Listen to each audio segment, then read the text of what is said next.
आप देख रहे हैं हिमाचल डायरीज सिर्फ पोल स्टार टीवी पर।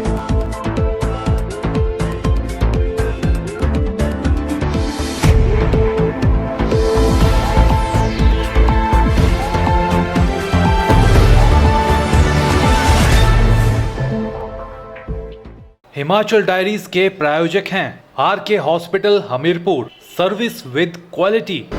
नमस्कार, आप देख रहे हैं हिमाचल डायरी और आपके साथ मैं हूं मोनिका ठाकुर। आइए जानते हैं हिमाचल से जुड़ी ताजा तरीन खबरें।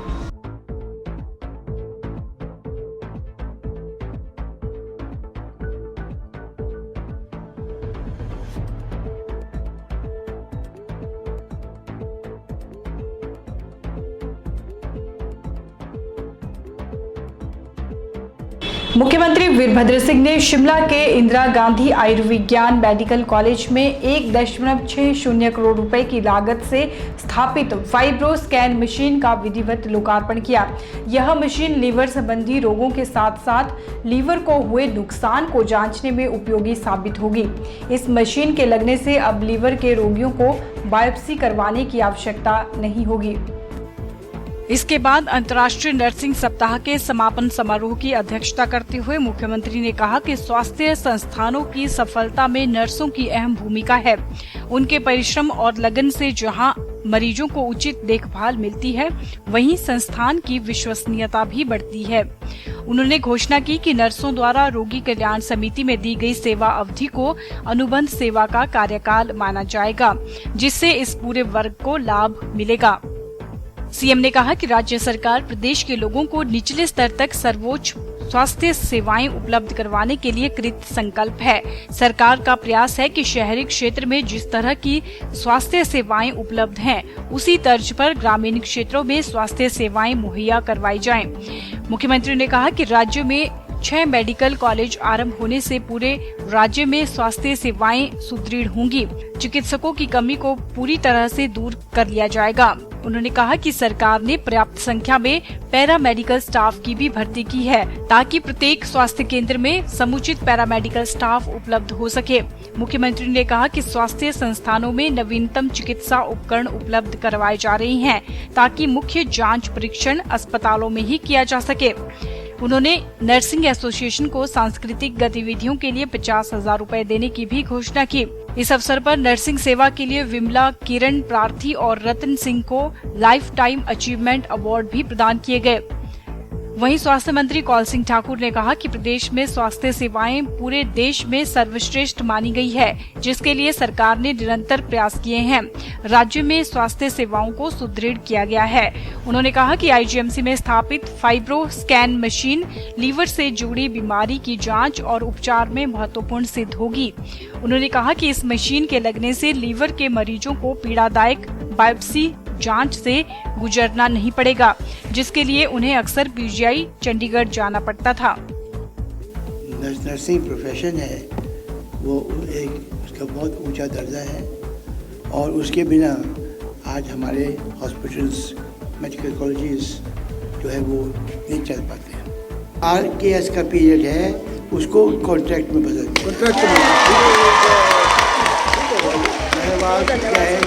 आप सबको शुभकामनाएं।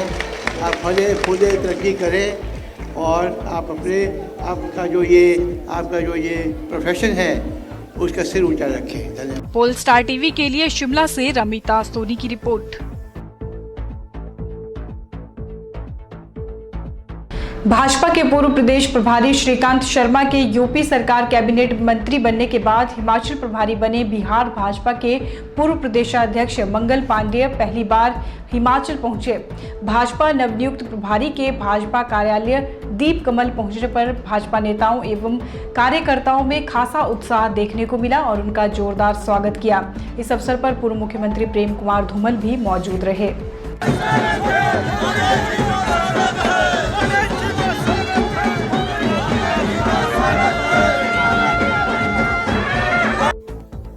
विपक्ष के नेता एवं पूर्व मुख्यमंत्री प्रेम कुमार धूमल सहित कई नेता इस मौके पर मौजूद रहे। मंगल पांडेय 3 दिन के कार्यक्रम के दौरान जिला शिमला, सोलन व महासू के पदाधिकारियों, प्रदेश कार्यकारिणी, विधायकों और सांसदों से बैठक करेंगे। इसके बाद पांडेय दिल्ली में केंद्रीय नेतृत्व को रिपोर्ट सौंपेंगे। विधानसभा चुनावों में मुख्यमंत्री के चेहरे एवं पार्टी में गुटबाजी को लेकर पूछे गए सवालों को प्रभारी टालते नजर आए। भाजपा प्रभारी मंगल पांडेय ने कहा कि संगठन की ताकत बहुत बड़ी होती है। बूथ प्रभारी के सफर से प्रदेश प्रभारी तक का सफर तय किया है। देवभूमि हिमाचल के लिए काम करने के लिए भेजा है। ईमानदारी एवं परिश्रम से कार्य करूंगा। हिमाचल कांग्रेस सरकार से प्रदेश की जनता उब गई है, उसको सत्ता से बाहर करना जरूरी है, जिसके लिए सभी को एकजुट होकर कार्य करना है ताकि 60+ के टारगेट को पूरा किया जा सके।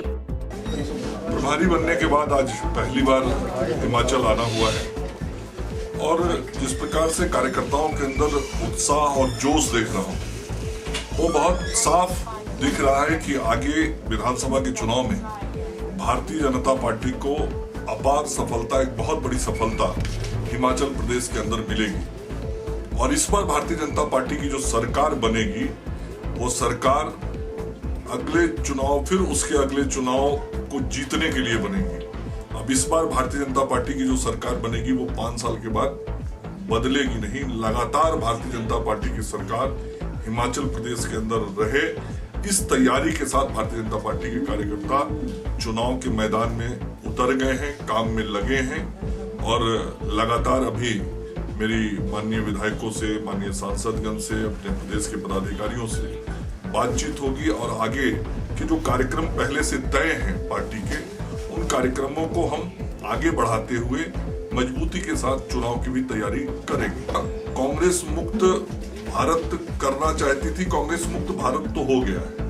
अब भाजपा युक्त भारत का अभियान चल रहा है। अभी मैंने कहा कि जो यहाँ पे लगभग 8000 बूथ हैं, उन बूथों पे हमारे कार्यकर्ताओं की जो तैयारी चल रही है, वो और सघन तरीके से और मजबूती और बेहतर तरीके से हो और हम हर बूथ को किस प्रकार से जीते, इस योजना पे अभी हम काम कर रहे हैं। तो हमारी जो कार्यकर्ताओं की टोली और टीम है, वह संगठन को मजबूत करने में लगी है। मैंने कहा कि आपने जो प्रश्न किया है, इसका जवाब आगे भविष्य में मिलेगा। अभी का विषय ये है कि 6 महीने के बाद चुनाव होंगे और इस 6 महीने के चुनाव में हमारा बूथ पर का तैयारी कैसे हो, हम जन समर्थन को और कैसे व्यापक बनाएं, जो हमारे मुद्दे हैं उन मुद्दों को जनता तक कैसे पहुंचाएं, नरेंद्र मोदी के जो विकास के मुद्दे हैं उनसे हिमाचल की जनता को कैसे जोड़ें, हमारे राष्ट्रीय अध्यक्ष अमित शाह जी का जो संगठनात्मक निर्देश है, उन निर्देशों को कैसे कार्यकर्ताओं तक पहुंचाएं। हमारे सामने ये काम अभी है। पहले इन सारे कामों को हम कर लेंगे, फिर उसके क्या भाजपा मुख्यमंत्री का चेहरा ये सारे भविष्य के प्रश्न, कितने सीट का लक्ष्य है, ये सारे भविष्य के प्रश्न हैं जो आप पूछ रहे हैं। अभी जो हमारा काम है, पहले प्रभारी के नाते जो हमारी ये जिम्मेवारी है, मैं उस पर ध्यान दूं। पोलस्टार टीवी के लिए शिमला से रमिता सोनी की रिपोर्ट। दुनिया भर में जल संकट और जल संरक्षण को लेकर उत्पन्न स्थिति पर चिंतन करने के लिए शिमला के centre of excellence college Sanjauli में 2 दिवसीय अंतर्राष्ट्रीय कार्यशाला का आयोजन किया गया। इस अवसर पर राज्यपाल आचार्य देवव्रत ने कहा कि हिमाचल में जल संकट से निपटने के लिए चेक डैम, बावड़ियों और जलाशय बनाने चाहिए। जल संस्कृति विषय पर अंतर्राष्ट्रीय कार्यशाला में राज्यपाल आचार्य देवव्रत ने कहा कि प्रदेश में जल संकट से निपटने और जल संरक्षण के लिए बड़े पैमाने पर एक अभियान शुरू किया जाएगा। भारत की प्राचीन जल संरक्षण की पद्धति चेक डैम्स और जलाशयों के निर्माण के जरिए पानी का संरक्षण करते हुए जमीन में पानी के स्तर बढ़ाने के लिए इस अभियान में जनता को भागीदार बनाया जाएगा। प्रदेश के राज्यपाल बनते ही आचार्य देवव्रत ने अपने 5 सूत्रीय कार्यक्रम में जल संरक्षण, गौपालन, जैविक खेती व नशाखोरी जैसे विषयों पर सरकार के साथ जनता को इस अभियान में जोड़ने का संकल्प लिया है। शिमला के सेंटर ऑफ एक्सीलेंस में 2 दिनों तक चलने वाली कार्यशाला में देश और दुनिया भर के मशहूर शिक्षाविद, पर्यावरण प्रेमी और जल संरक्षण पर काम करने वाली संस्थाएं भाग ले रही हैं। आयोजन में सभी वक्ताओं ने देश में बढ़ते जल संकट पर चिंता जाहिर की। देश में नदियों के घटते जल स्तर को लेकर शिक्षाविद हालांकि चिंतन में जुट गए हैं और इसका समाधान कैसे हो, इस पर दुनिया भर में चिंतन भी किया जा रहा है। पहले दिन प्रदेश के राज्यपाल ने जल संकट और उसके उपायों को लेकर अपने विचार रखे। उन्होंने पानी संरक्षण के लिए चेक डैम बनाने पर बल दिया। प्रदेश में जगह जगह चेक डैम बनाने से पानी की समस्या से छुटकारा मिलेगा। उन्होंने कहा कि हिमाचल में पानी को लेकर लोग जागरूक हो रहे हैं। प्रदेश सरकार भी पानी के संरक्षण को लेकर काम कर रही है।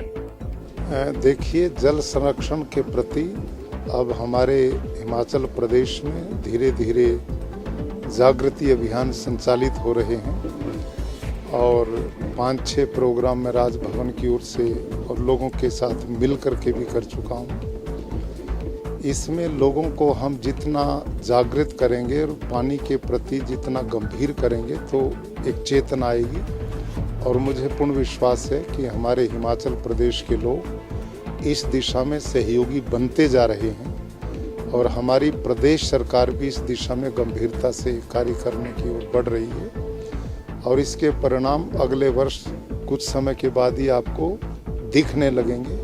ऐसी योजनाएं बड़ी गति से सरकार की ओर से और लोगों के सहयोग से प्रदेश में बनाई जा रही हैं। चेक डैम ही एक इसका पानी संरक्षण का आधार बनेगा, क्योंकि एक फार्मूला है कि दौड़ते पानी को हम चलना सिखाएं और चलते पानी को ठहरना सिखाएं, और वो काम करेंगे चेक डैम।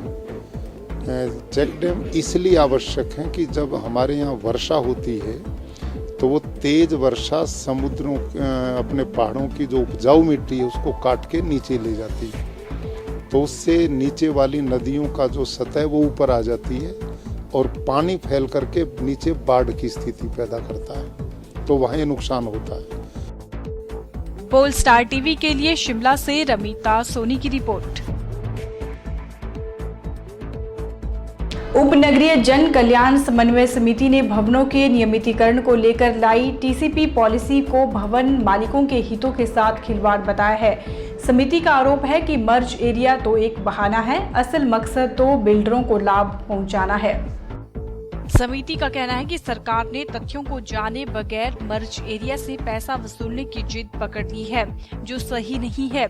इसलिए भवनों के नियमितीकरण के लिए एक मुश्त छूट दी जाए और जायज फीस वसूली जाए। समिति ने सरकार से पूछा कि उस वक्त टीसीपी कहां था जब इतने बड़े पैमाने में नियमों को ताक पर रखकर भवन बनाए गए। उन लोगों को भी अब भारी भरकम फीस चुकानी पड़ रही है जिनके मकान 1977-78 के हैं। उस वक्त नए मर्ज एरिया टीसीपी में आते ही नहीं थे।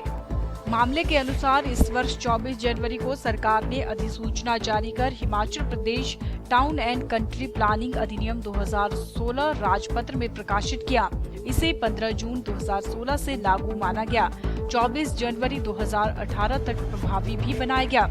इस अधिसूचना के तहत नियमितीकरण के लिए संबंधित लोगों को 60 दिन का समय देते हुए आवेदन आमंत्रित किए गए।